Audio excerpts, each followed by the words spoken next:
All right, guys, we're back with another video. We got the paint all ripped off of it and she's dried overnight. So on to the next process, putting the lifters in and the lifter trays back in. So we have all brand new hydraulic lifters made for this block specifically. I think it's a Gen 2 or a Gen 3 they go in, and new trays and new lifters. Let's take a look at that. Come out good, and let's not dilly-dally. Let's put the Lowe's lifters in and let's keep moving forward. All right, guys, I've had these lifters sitting for quite a while and sitting in oil, probably about 2 weeks. Plenty of time to marinate. If you like chicken or steak, you know what I'm talking about. So new trays, and I got to find my cup where the bolts are for those. I believe, no, that's oil pan. I'll find them in here somewhere. They're in that somewhere. And then, yeah, lifters and lifter trays are next. And then we can go after the gasket kit as well. We'll see if we'll put that in this video. We might just do the lifters for now.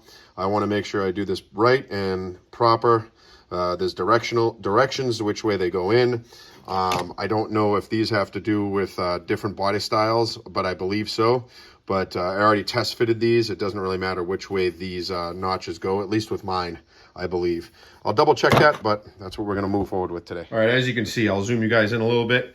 So the trays have little cutouts, and I don't know if that's something to do with the different intake that's up here or down here. So I believe those are for two different varieties, but they do fit this this spot where the lifters go in the tray. Just wanted to show you guys all that. All right, guys, I'm gonna bring you in here close, kind of. See those holes?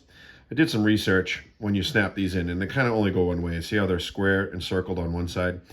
I did some research online, and it says to push those towards the rear of the vehicle. Why? I don't know. I believe that's an oil spot. I could be wrong. I don't know. I didn't really read that far, but all I did was I know there's no hole on this side, and there's a hole on this side. So I'm putting these towards the rear of the vehicle. Hopefully they just slide right in place in these cups. They just stay there. The only thing I found with the orientation of this, you see a little bump out right here? That is gonna go on top for me. So I'm assuming there's another block with a different design, whether it's the water jacket or whatnot.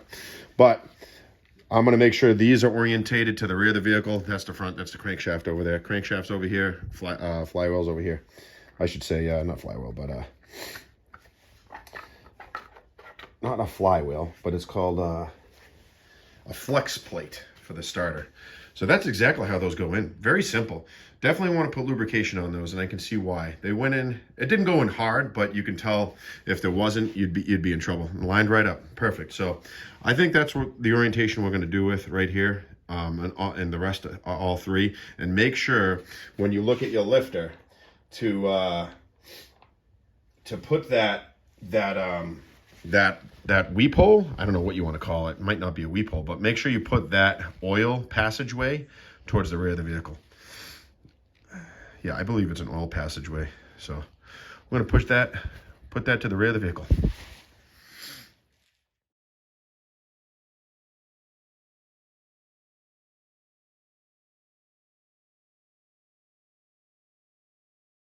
All right, guys, that's it. Gloves coming off. Probably not going to reuse that oil. Not unless I have to soak something else. Unless I have to soak something else in oil, I'll use that oil. Let me get you off the little my tripod here. So again, make sure when you put these in, at least for my situation, this little bump out obviously is going to work out for me. But I orientated all the lifters towards the rear of the motor on all four sets. So there you go, and right there. So next up, okay, just in case you forgot, which you probably didn't, if you're even watching this series that I'm putting out, which I hope you guys are enjoying. Trying to do my best here, bear with me. Texas Speed Performance Cam, we're putting in this 5.3 liter, I think it's a Gen 2 or a Gen 3. I gotta really look into it. It's an LM7, so I think it's a Gen 2. LM7, 5 liter V8, small block. Texas Speed Cam, and I'm probably gonna butcher the name, but we're putting in a Chopper Carpa. I had it down. Chopper Carpa. Anyways, I think that just looks like the 1980s little gremlin dude. You know, it looked like a Furby, but once it got water on it, it turned into that looking thing. So there is the duration for all your specs, lobe, degrees and angles and all that good stuff. So let's get this thing pushed in here and let's lube it up. All right, so I got some of this Permatex Ultra Slick engine assembly lube. I don't know, seen it done. A lot of people are using it online. So let's make sure we lube this camshaft up very nice, so we don't want to scratch, mar up anything with this camshaft. So I'm gonna use quite a bit. I think more. You can't not have enough lubrication as far as I'm concerned. So put that down there. Just grab this thing. Don't get afraid to get dirty. Kick the box out of the way. Let's. It's gonna be hard to change the camera angle now. We'll get it done though. Have faith.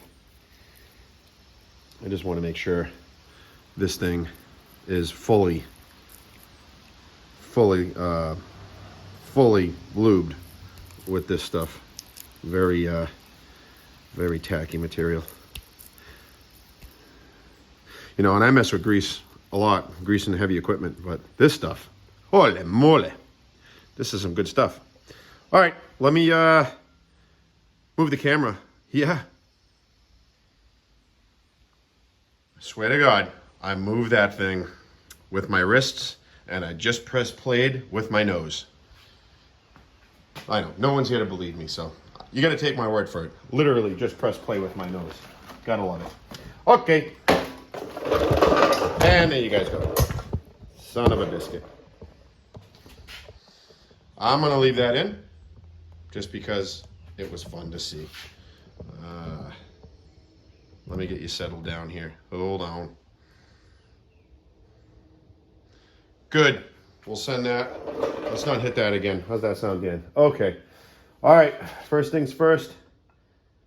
You want to make sure you're going in the right way, obviously.